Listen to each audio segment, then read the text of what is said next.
Okay. Hello, everyone. Welcome to SAANYS Connect.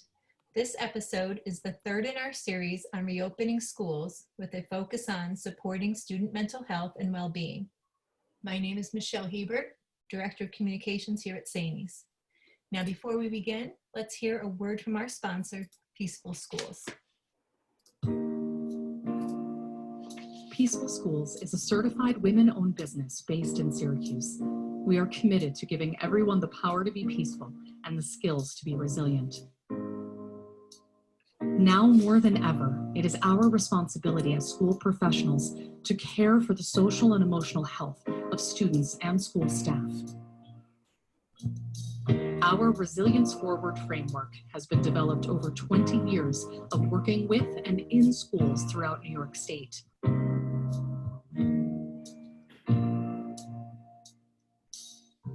We provide customizable services to meet the needs of our clients and the communities they serve.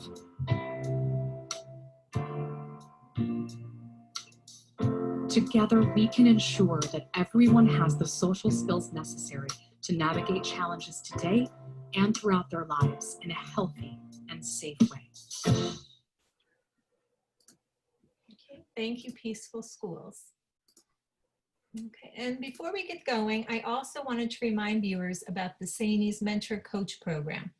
We offer 2 mentor coaching options, one-to-one individual mentor coaching and group coaching circles.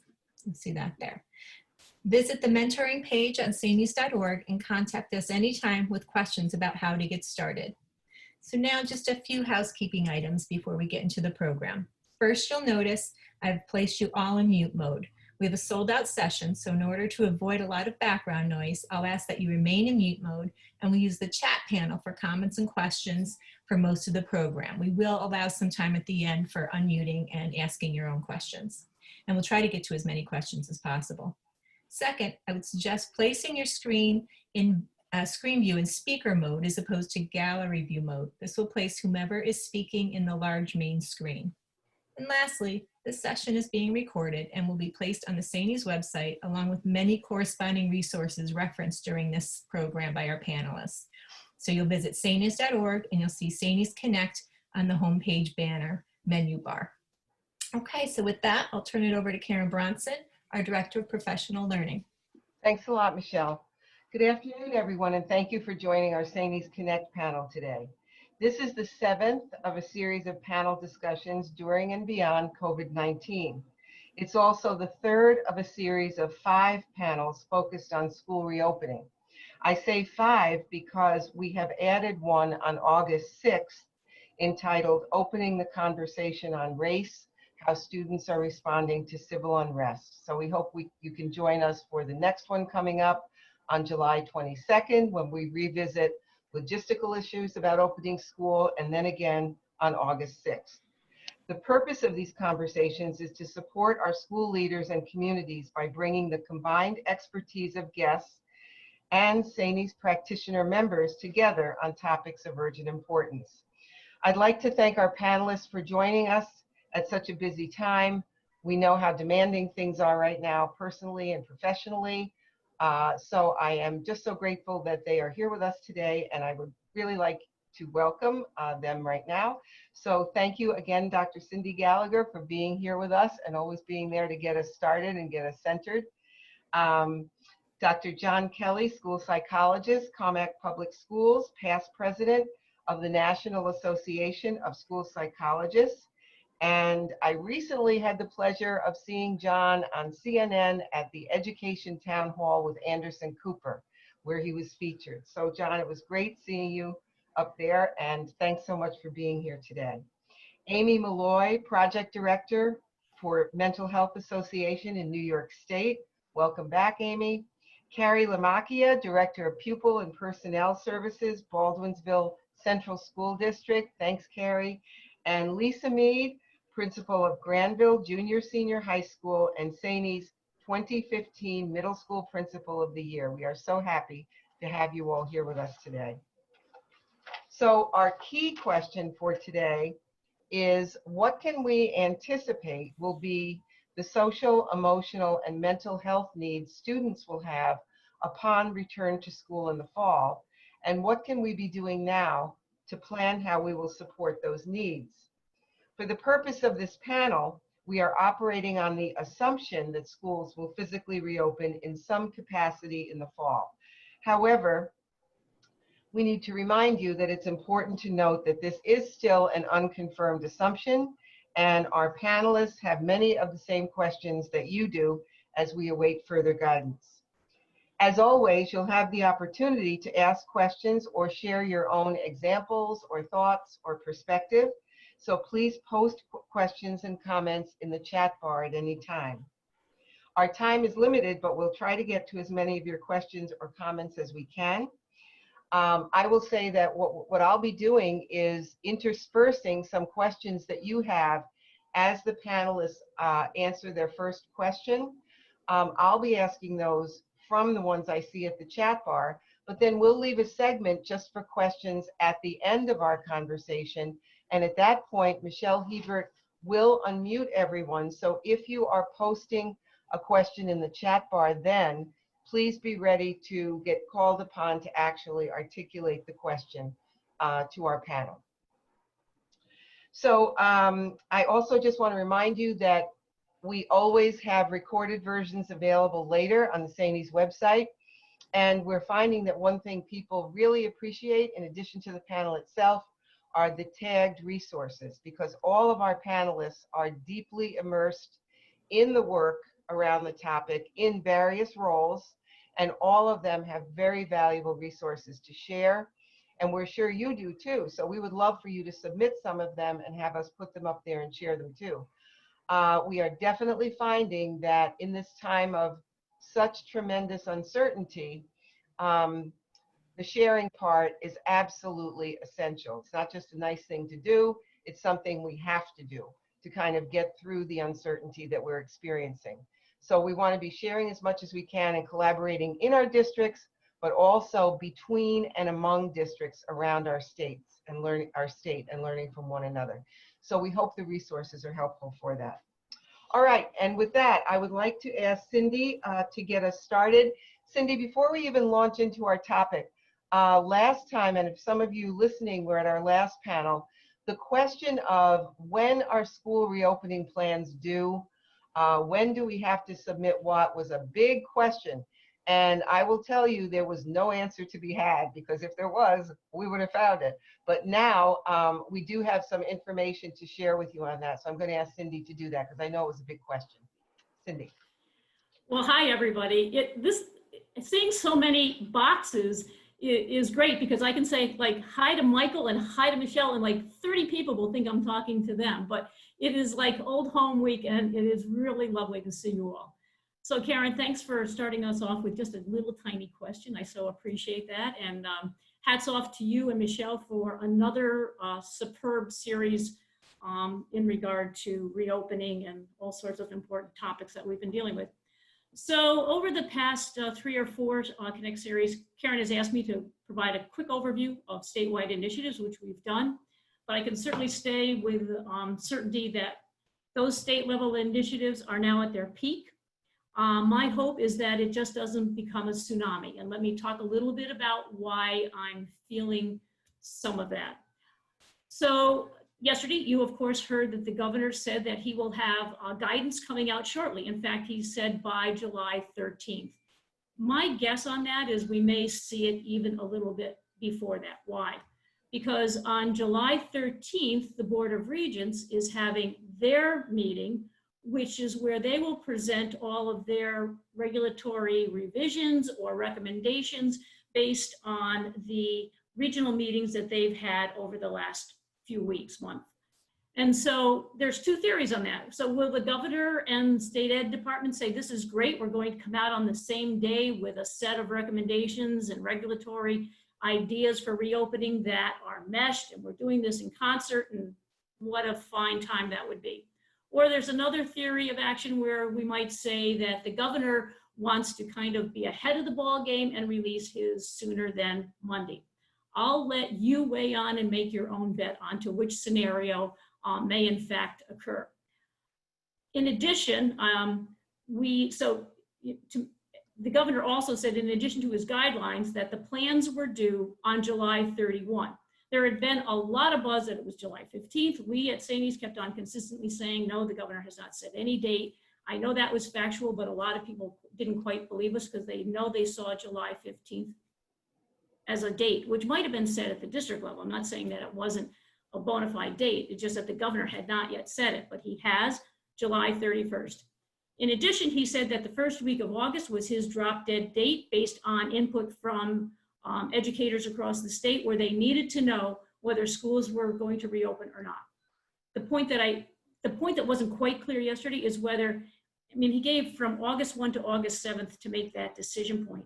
What I'm not quite clear on is that whether he's going to make his decision after looking at some of the plans and then making a decision, or whether he's going to kind of make the decision and look at the plans together. Either way, we know that August first week is when a decision whether schools will reopen or how they will reopen will be made. So what does that mean for, one other piece I want to add, and in addition to the governor's office and state ed, I want you to make sure that you know that SAANYS had its own focus group consisting of 22 building level administrators and program leaders. Our considerations and our final resource is posted on our website. Want you to know that not only did SAANYS have a lot of input into the governor's work and state ed's work, but our work as well went to the governor and state ed and is posted. And the reason that that's relevant is because our building administrators and program leaders were absolutely certain they wanted to deal with the mental health, social, emotional well-being of students and staff right in their recommendations for reopening.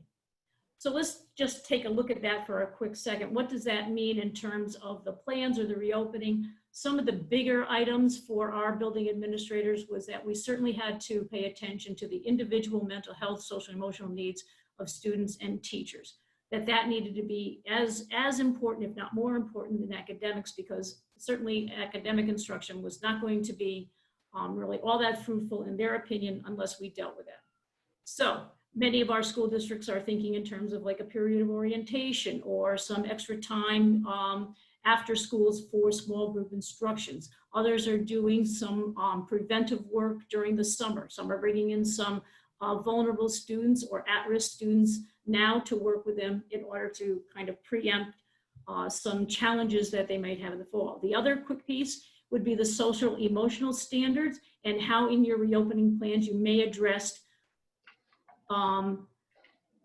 instruction or information on those that state ed passed, I think it was 1.5 years ago, how we might incorporate those into the curriculum to also be of support to our students and staff. So the other piece, one last piece, is that in the discussion on mental health and social emotional well-being, as we finalized our discussions, not one discussion could happen without the kind of the added discussion on civil unrest and racial equity. So as you begin to look at this whole discussion today, we understand that there are several crises kind of melding into one where all of this really relates to the mental health and social well-being of our students and staff. So Karen, I turn it around to you. Thank you. Thank you, Cindy. When we had our planning conversation, Cindy made that important point in terms of how we've evolved since March, and now the social and emotional and mental health needs of students are conflated with what we have experienced with regard to civil unrest, what students have experienced with regard to perhaps learning gaps that have occurred since that time. So it is fair to say it's a pretty complicated picture and complicated ball of wax that students and families are going to return with in the fall. So that's why this conversation and this topic is so vital. So thank you so much, Cindy. I'd like to go to Dr. John Kelly, and I'd like to start, John, by just asking you, from your perspective as a school psychologist and a school psychologist who works with many other school psychologists across our state and country, what are you seeing as the biggest challenge that we're going to face in the fall with regard to student well-being? What should we really have our eye on? Well, first, let me say thank you for the opportunity to be here. I really appreciate it, Karen, and the opportunity to speak with my colleagues at the administrative level. I think what Cindy just outlined there really sets it up perfectly for some of our greatest challenges. We have certainly heard a lot about the mental health needs, the mental health impact of the pandemic. But I think that, and I really appreciate the point that she brought in at the end of recognizing that in addition to the pandemic, we're really experiencing a very significant change in our society. And we know that those changes are things that have been around for a long time, but are really coming to the surface. And that is in no doubt going to impact upon our students. But here's the challenge. We don't know right now the majority of the impact upon the kids and the families within our communities, simply because we haven't had that direct contact with them. So, for me, trying to figure out what is the best way to begin to get an idea of the overall impact of the pandemic, as well as some of the societal changes that we're experiencing on families and on the students that we work with, is going to be a major task for us to do in between now and before we open. I think we all need to, and as administrators and school psychologists and teachers, anyone in education, we like to rely upon information and data that we can take a look at to help in our planning. And so I think one of the first challenges that we need to overcome is to be able to gather some of that information, do some surveying of our communities, do some surveying of our students to look at the impact and begin to get a sense on the needs of our kids. Thank you. I think you mentioned the word triage in one of our conversations. What are the similarities to triage as we know it in terms of what we could be thinking about for return to school? So I think that one of the things that one of the resources that is attached to this webinar is a community survey, as well as a student well-being survey that's out there. Now, this is a commercially produced survey, and so I'm not necessarily promoting that particular survey, but I did include it as a resource for districts to take a look at as models, or to choose certain questions from there to begin to send these out to the community to take a look at the overall impact that has had, once again, on the community as well as the students. Once we have that information in place, it allows us to begin to identify certain students or certain families that have been significantly impacted. And that really becomes what we call a triage process. And that is really, we know that not every student is going to need the exact same thing when they reenter school. Some kids, are going to need more intensive services than others. Quite honestly, I firmly believe that all kids are going to need something. And so one of my, I'll say, concerns is that in an effort to assist kids to reacclimate back into school, that there's this natural inclination to get kids back into a routine, to get kids back on track, start them back into what we usually do in schools, and that's instruction. And I would say that in general, in crisis situations, that is a good kind of course of action to go with, except for this circumstance. And I think that the first thing we need to do is spend some time reconnecting with our students.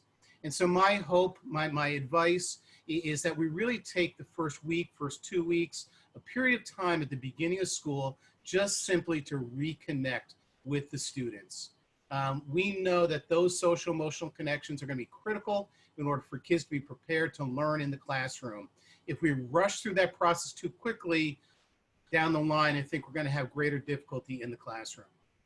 Thanks, John. So the resource that we can use in schools to assess a level of student need, that resource will be posted on our website. And this topic of what should transition look like, how can we certainly acknowledge what students and all members of our school community have experienced up to that point and are still experiencing, is a crucial one in this conversation. I would also invite our listeners, I know that we all know that schools are doing great work right now, planning for the fall, planning for supporting students socially and emotionally, and you are doing some really good things out there in terms of planning the transition. Any ideas or suggestions you have that are kind of coming up in your world, in your school or district, please go right ahead and post them for us, because once again, the more examples and ideas we can get of ways schools are planning for this very important transition time for students and families and staff and leaders is really, really important. So please feel free to post them along with questions. Let's go over to Carrie. And Carrie, maybe you can kind of bring us into your district and tell us about the Mental Wellness Committee that you are leading in Baldwinsville. Tell us about some of the goals of that Mental Wellness Committee and the steps that are being taken now over the summer to make students feel safe upon their return to school. Tell us about some of that good work. Sure. The Mental Wellness Committee really is led by our superintendent. I co-facilitate with, a coworker of mine, that Mental Wellness Committee, which has really evolved. I think it started as sort of a task force to deal with the opioid addiction stuff that was going on, and then we had a crisis in our district, and then it evolved into this conversation about being proactive and preventative versus reactive when something happened. We needed to have this committee where all of these things were embedded within the district, and really the model that's kind of come over time is this model where we do different programs or things that reach the community, they reach staff, and then students. So everything we do involves those three groups. But really, we have a planning committee that's a little bit smaller, and it's in collaboration with, the curriculum department, our data person in the district, special education director, and then the superintendent. And we plan the agenda, and then we have a larger group of over 40 people that includes parents and students and community members, board members, staff members, comprised of different, various support staff, secondary, elementary. And we talk about things that are important and things that are going on. And we also plan events. We usually try to have a fall event and a spring event just related to topics that are important. I feel very fortunate that I'm in a district where the whole child and the mental health are important topics, because, I was previously a school psychologist, and I know how important it is that this mindset comes from the top down, and that all stakeholders really need to believe in this for it to be accepted. You can go to the next slide, Michelle. Really, the goals of the committee align with our strategic goals, obviously, but then we have some, I think, secondary goals or missions that have come out of the committee, which is, basically to destigmatize mental health issues, promote resiliency in students, and positive coping skills, and then, foster that, raising awareness and fostering resiliency. So, I feel very fortunate that we have this foundation, because I think John had mentioned, there's other crisis situations going on.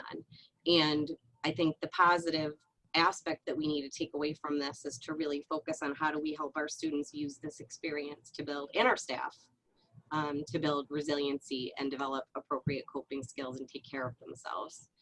You can go to the next slide, Michelle. So this is our model where we really, everything we do, we try to keep all of these stakeholder groups in mind whenever we're doing something.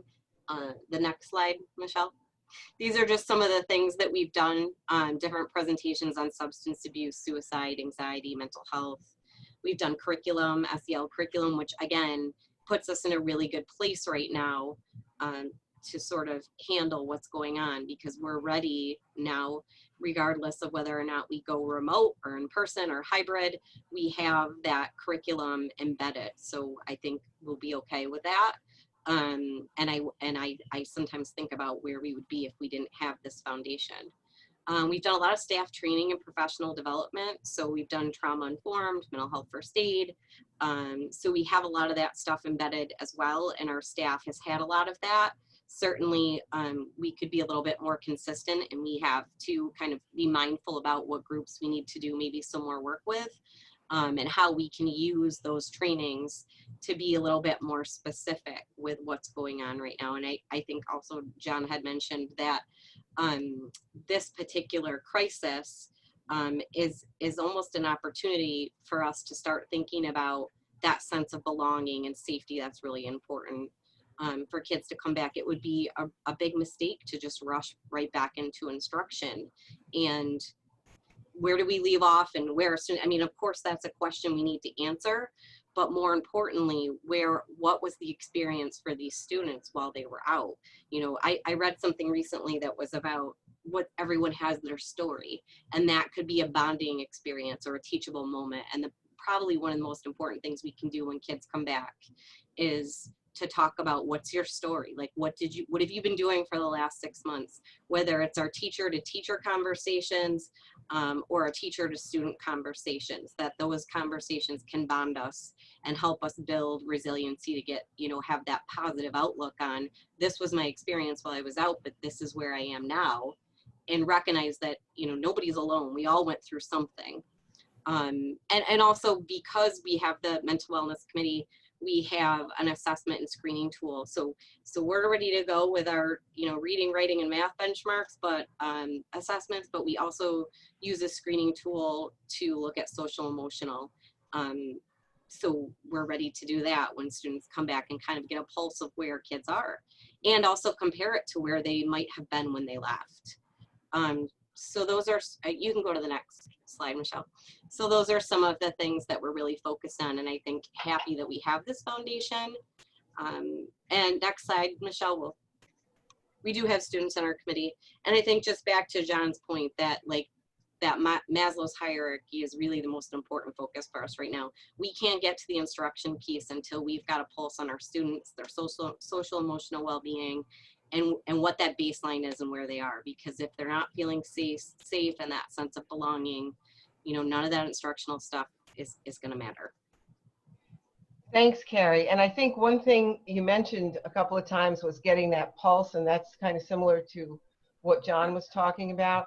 And that's going to be really important because we can't make the assumption that one size fits all here. We can't make the assumption that students all experienced a dark, traumatic time, right? Right. A good number of students did, and those students are all across the spectrum. So we have students coming back who, you know, depending on their circumstances and so many other factors, okay, really have perhaps appreciated remote learning, really have appreciated kind of the silver linings of being home with family, and are possibly feeling sad about losing some of that and coming back into a regular school setting. So once again, not making the assumption that all of our students coming back need the same thing or have had the same experience is going to be very, very vital to what we do to support students.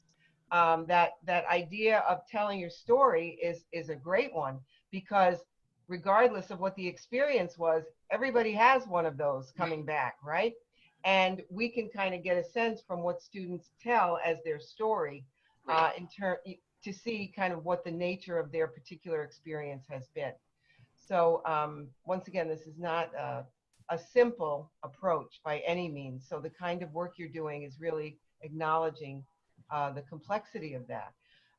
Let's go over to Lisa for a minute. I know that you're doing excellent planning in your district in Granville. And I know that one of your priorities there, Lisa, is destigmatizing, and we think that's such a crucial word for this conversation, destigmatizing mental health needs so that students who do need to can come to terms with what their experience has been. So maybe you can speak to that a little, Lisa. Sure.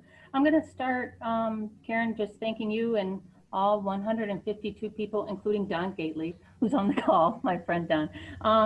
But I want to start back in January. I'm really lucky to work in a district that allowed us to make a commitment to add an additional mental health counselor in my building. So that would be in addition to 3 full-time school counselors, a school psych, and a social worker. We were able to say, you know, we see students in our building that maybe aren't on anyone's mandated services radar, or a student with special needs, but they were definitely students who were showing anxiety pre-closure and needed support and really couldn't wait for an appointment, right? Like you can't really wait till the social worker or school psych is done with their scheduled appointment. So I'm really lucky that we had that person in place. And she started the year off, she's amazing, started the year off with a bang, and then COVID hit. But I'm really lucky that she was here before because she was able to maintain those connections through Google Voice and Google Text. We found lots of our kids like to text her throughout the closure. And she also developed a really great website for teachers in our community to use to learn more about mental health and to help destigmatize the topic. So anytime we could get the topic of, that's why I really appreciated Carrie's slides. They talked about mental wellness. It wasn't just about mental health. I think the aim among her and our entire team in our district was trying to send the message that mental health isn't a bad word, right? It's the same as physical health or physical fitness or mental fitness. Another neat thing that our community did, which we were really thankful for, is our newspaper allowed our mental health counselor to publish tips to families about how to cope during this time. So, and that was under the school byline, which I really appreciated. But I still worry, to John's point, about invisible kids, because I think it's still important, whether in person or online, that there's kids that still need our help and we don't know who they are just yet. So we continue to rely on teachers to make referrals. We do have a form that I think we're sharing as a resource that people could copy and make 10 times better. It's a very easy form. We ask teachers to make referrals for lots of different reasons. Sometimes I'll make a referral based on a parent phone call or an interaction I've had with a kid or with a peer.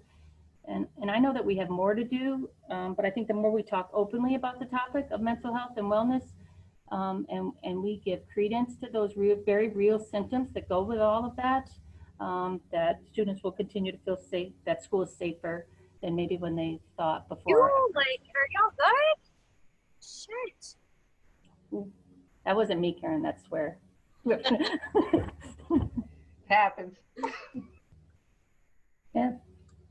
Thank you, Lisa. You're and welcome. someone asked the question, can people share the links to the great resources you're talking about? The good news is our panelists every time are very generous with sharing those links. And so, for example, when Lisa references some documents or tools she's using in her district, those are likely to be linked. She sent them in and we linked them to the recording. John did the same with that triage instrument. So the resources are linked to our recorded session. I just want to, if I may, I want to jump back to Carrie for a minute. Carrie, you mentioned mental health first aid. When I first became aware of that, I was amazed at what a useful resource that is. And everybody might not know about it, but it's a really good thing to know about. Can you just tell us what mental health first aid is? Sure. We have been looking at it for a while, actually, and it has popped up in sort of different areas, opportunities for training. And we didn't want to just send some of our staff to this training and come back. We really wanted to find a way to embed it within the district. It's really all about sort of being a first responder, essentially. Like, how do you notice if someone needs help? How do you notice if someone needs support? Like, you don't always know that. Or what are some basic skills? What's the best thing you can do if someone's struggling? Active listening, or maybe validation. Those are things that are easier said than done, right? If you have your own children, you know that's, you can tell someone to do those things, but then in the moment, it can be harder to do. So really giving all of our staff those basic skills. How do you identify if someone needs help or support? How do you get them that help and support? And what can you do in the moment to get them through a tough time? And so we actually sent our support staff, 3 of them, to the training to become trainers so that we could turnkey it in a way that made sense to us as things came up. And I think we're really fortunate right now that we've done that and we have the opportunity to move forward with it, because I think we really need it right now. Right. And, you know, I look around at our panel and some of you who are out there, and I know that you've been doing foundational work around social and emotional wellness and supporting student mental and emotional health for a long time. Before all this happened, before 2020, BC, as we, before Corona, certainly. So now bringing that work up, into focus is really, so vitally important. But the good news is a lot of this good work has been happening for a very long time.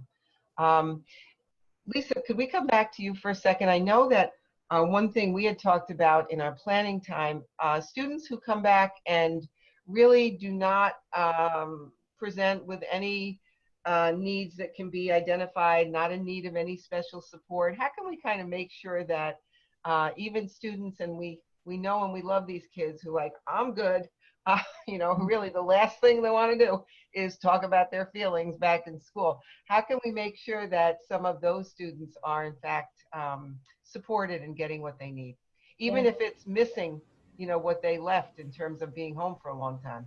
Yeah, I think it goes back to, I don't want to steal John's answer, but it was a really good one, John. Are you ready?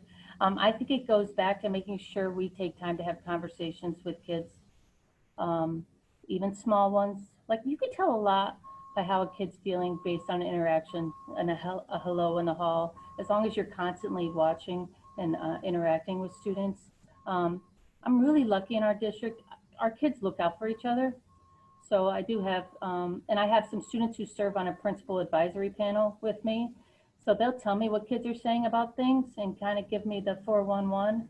But I think it's just taking the time, giving teachers permission to take the time to get to know our kids again, and little by little, connecting kids to resources and just modeling that it's okay, right? We all have bad days. When you went back to who has a story, we all have a story. I asked my superintendent recently, can any of us name, I bet at this point, all of us can probably name somebody within our circle that's either been afflicted with COVID or had an employment loss or some kind of impact, right? Like we all have some kind of connection to it. So just making time for those conversations and validating them. Thank you. And Lisa just mentioned the importance of letting teachers know very deliberately, not leaving it to chance, but letting teachers know that it's a good thing to kind of ease back to academics, to take the time that they need to have those conversations and to create environments where those conversations can happen. Lisa? Yeah.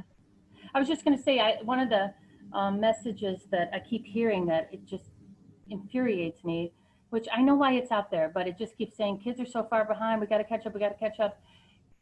We're all behind, right? Like nobody had school. So let's just take a breather and focus on what matters first. I think that's really going to be a challenge in buildings, and the more deliberate we are in our messaging, that catching up on what we missed in our academics is not necessarily the priority. The further ahead we'll be. So let's stay on teachers for a minute, because Heather had a great question. She said, what are schools planning to do ahead of opening to support the teachers so they're prepared and able to support students after this time of trauma? Even though we don't have unlimited time on this particular panel to delve into ways we support teachers, I'm actually going to turn it over to Amy right now. And Amy, one thing Amy's going to share are some great opportunities coming up for you and your teachers to learn more about the answer to this very question. Amy? Great. Thank you so much, Karen. And thank you again for the opportunity to be a part of SAANYS Connect, and to be with so many wonderful panelists who are talking so eloquently about the kinds of stuff we talk about every day, the importance of stigma and the importance of building connections and social emotional learning. And there's so much to learn from not only the chat, which I've been watching as people have been speaking with lots of great ideas, and from our panelists. I'm really honored to be a part of this. So one of the things that we're working on, and we're looking to host these the first week of August, is we decided to focus a little bit of attention on teachers and give teachers an opportunity to talk about some of their concerns and spend some time reflecting on what their experiences were through COVID and remote learning, and what some of their concerns were. And I think that everyone really just kind of jumped in when things changed and moved forward as quickly as they could, you know, doing the work that they had, and then also supporting their family members. And we didn't really take a lot of time to reflect, and that's really important. So our goal of the panels is to just give them an opportunity to reflect, hoping that our viewers will resonate, you know, that something will resonate with them, and that it'll help them sort of through that process of self-reflection. But then also come out the other end with some ideas and some strategies about what can we do to prepare ourselves for the coming fall, whether that is in person or remote. What are some strategies we can do now? What are some learning we can do now? And that's kind of our goal. And I'm hoping too, from our perspective, that it will inform us a little bit as to how we can support students and schools and staff moving into the fall. So that panel discussion, more to be announced, but we're anticipating there'll be the first week of August. There'll be 2 separate panels, one focusing on elementary or maybe K-8 and the other being secondary. And Amy, just tell us one more time, where would people go to find specific information about these panels? Yep, so our website is mentalhealthednys.org, and I believe the link is up with the webinar. Yep. And if you click on the training, you will see upcoming trainings that we have, as well as these panel discussions. And you're certainly welcome to be added to our listserv, so you get an email as well. Thank you. And Amy provided the website as a link. So check that out, because the resources that come out of MHANYS are tremendous. So thank you, Amy. At this point, yes, John? Karen, it's John. I'm sorry to interrupt. I want to kind of reiterate some of the point that was just made there. A few of us have talked about not jumping right back into instruction, taking that time to reconnect with kids. And yet I do want to acknowledge that for many of our teacher colleagues, their comfort zone is in instruction. Their comfort zone is going back in and being in the classroom and doing what they do best. And so I just want to acknowledge and kind of reinforce to administrators that need to make sure that we are preparing teachers for whatever we're asking them to do. Because it may not be a kind of natural transition for them those first couple of weeks, and making sure we're working with the school psychologists, the social workers, the school counselors within our schools to help support the teachers during those first couple of weeks to make that transition. Thank you, John. And actually, John perfectly kind of led into one general question that I'll ask of the panel before we take all of your questions. And that is, how, I think we'd all agree that it's going to take all members of our school communities, really, all hands on deck, from central office, teachers, support staff, bus drivers, working together in a whole new way this year to promote student well-being at the same time that they're experiencing their own anxiety and their own challenges, both at home and at work. So I would just like you to think about and maybe help us understand how we get all staff, keyword being all staff supporting all students, so that they're actively focused on supporting students, even if it takes repurposing of some roles. How do we work with our counselors? How can we repurpose some roles so that perhaps teachers who have certain strengths to bring to this unusual time can have the opportunity to do so. So we're the choir here, okay? How do we get all hands on deck back in our real life in our schools and districts?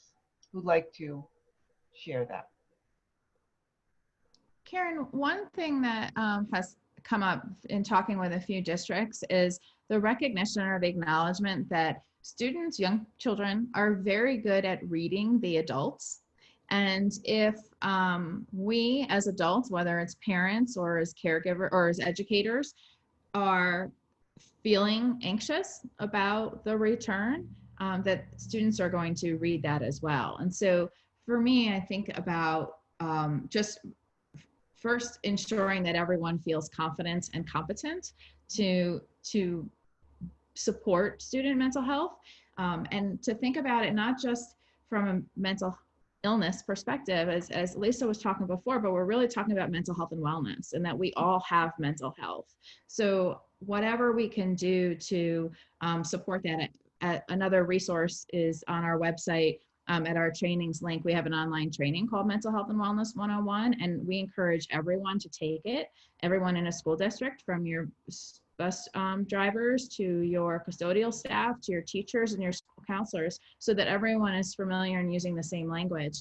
But I also think that we need to provide them with some, number one, opportunity for self-reflection, but and also some language so that they, if they're not feeling comfortable, you know, just building connections with students when they return, what can we do to either build opportunities into the daily routine or provide them with some language?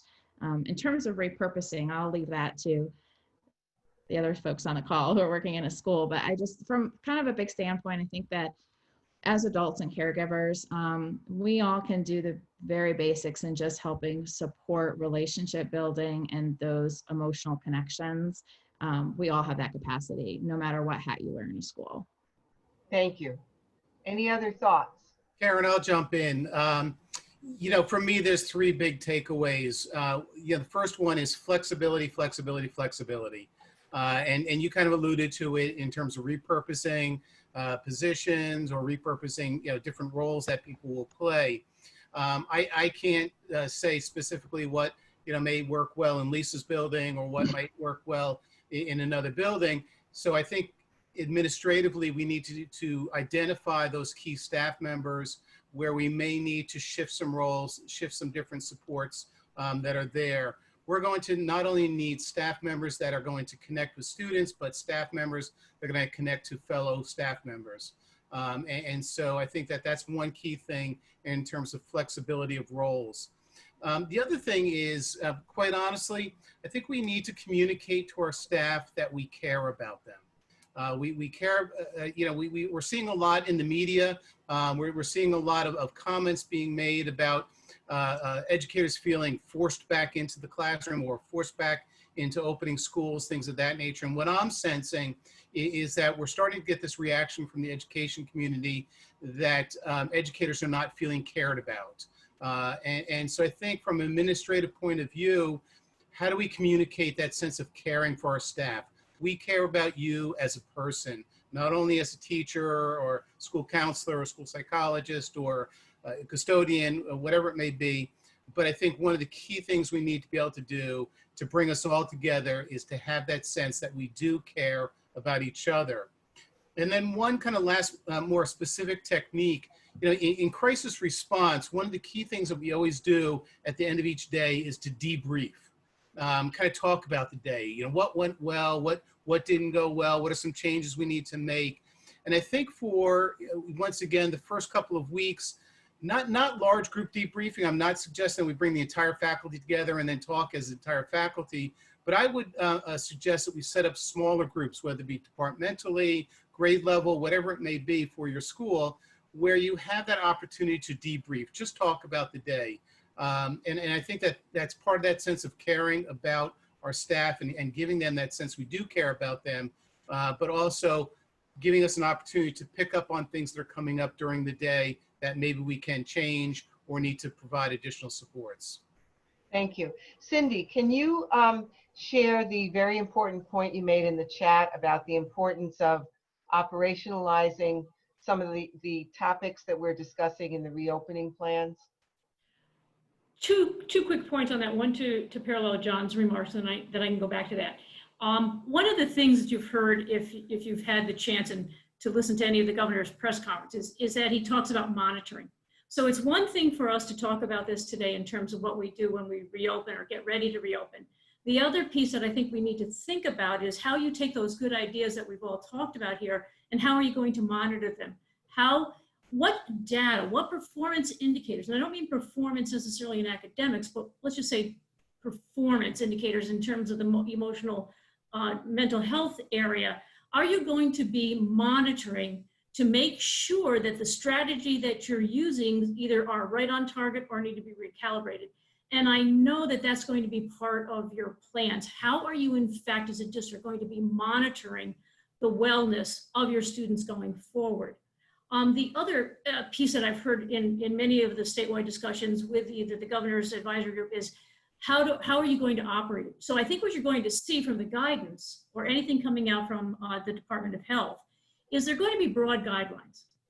And it's going to be up to the districts to look at scenarios on how you would operationalize all of those ideas that you just said, and what are you going to use to justify what model you're using.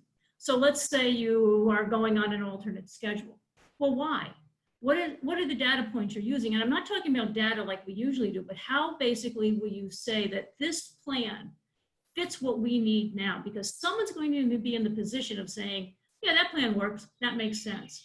So that's what I was referring to in that chat comment, Karen. Thank you. I would ask Sue Gold. At this point, Michelle, if you can unmute everyone, we would like to take some questions from our attendees today. And I'm not sure if Sue is still there, but if you are, perhaps you could unmute and speak to us about the phrase you used in the chat bar, emotion contagion. Sue, are you there, and would you like to speak to that? I am here. Hello, everybody. Hello, Sue. Great webinar. Thank you. Zoom, not really a webinar because we're interacting. Emotion contagion is critical, and the concept is really about what we're feeling, how we're reacting to things emotionally can be seen and viewed by others, and will typically rub off on people around you. And just the same as we can convey a negative feeling to everybody, we can also work on and be conscious of conveying a more positive feeling. So it's I think it's critical for our faculty to at least be somewhat aware of that concept, and parents. Yeah, I think that's something to be discussed with parents prior to school beginning again. And I don't know if that's going to happen in our district or not, but we're working on it. Some sort of preparation for faculty, for parents, to be aware that how they react, whatever emotions that they're exhibiting, their anxiety, their frowning, their negativity is going to rub off on their children, on the students, on other faculty, and we can take that concept and utilize it to our benefit and to the benefit of our colleagues, our families, our students, to make it a more positive experience for everybody.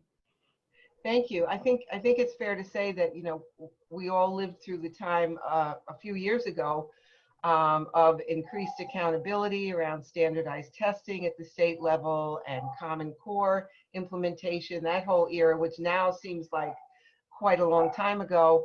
But I think we had an opportunity to see during that time how adult anxiety can project upon students and really significantly increase their own anxiety around a situation if that's what they pick up, from the adults. So, I would ask our panelists or other members listening out there right now a little bit more about how do we make this real? How do we concretely help our grown-ups understand the importance of what they project to students during this very tender and unpredictable time that at some point will be reopening?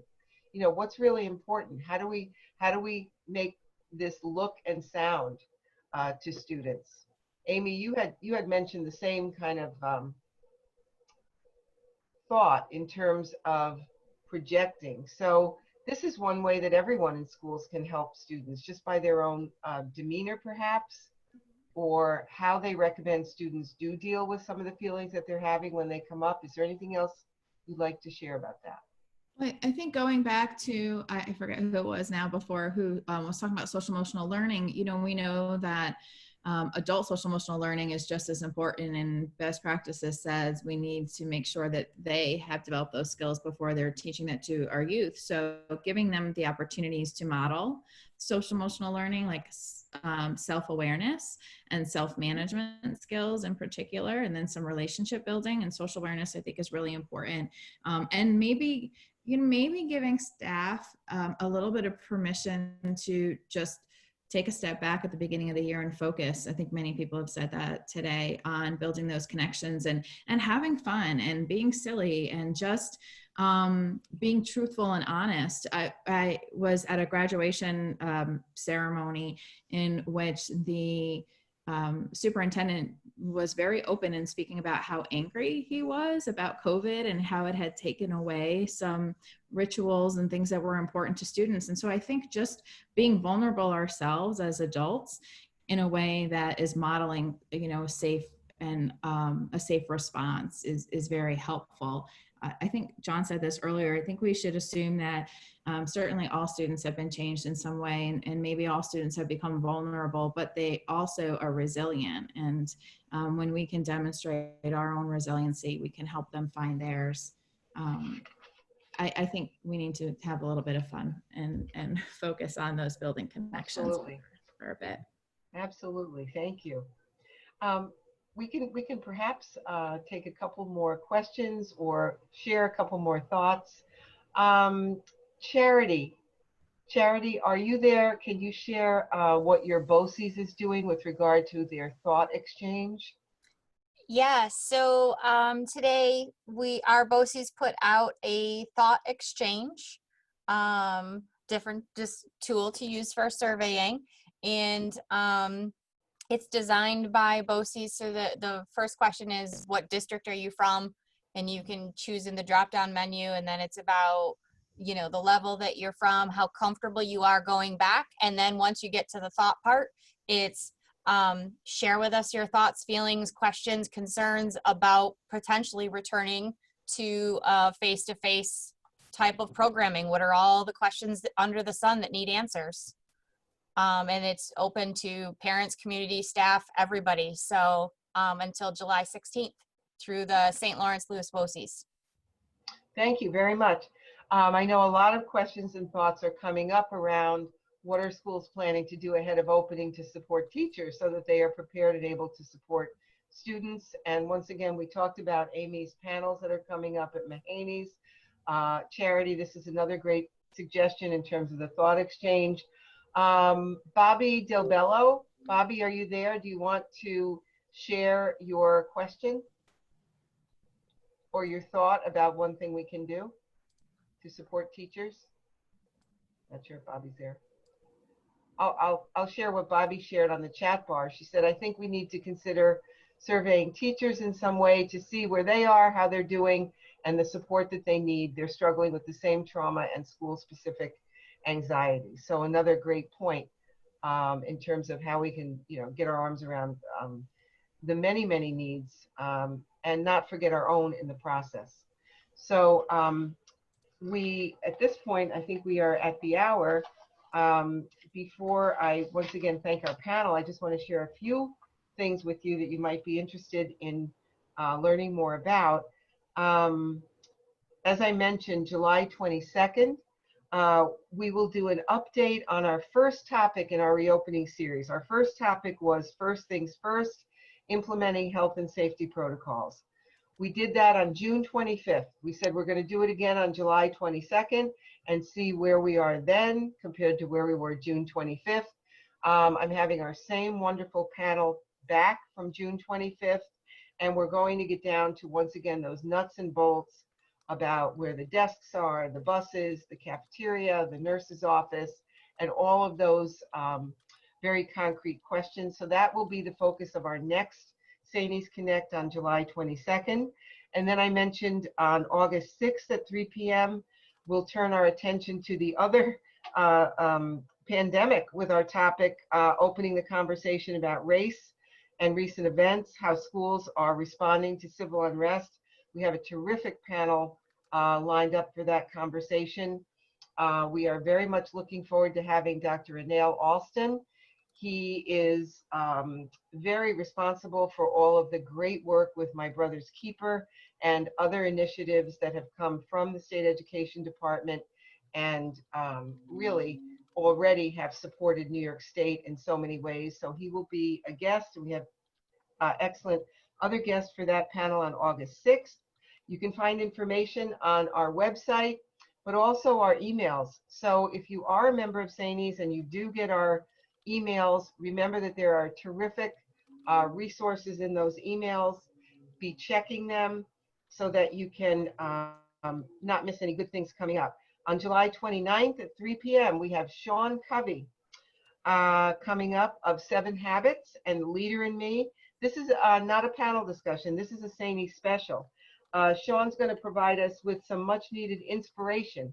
We could all use some of that for the challenges ahead. And we are also partnering at with our friends at NiceGate. We're going to have a book study led by Jimmy Cassis, Bring Your Excellence, okay?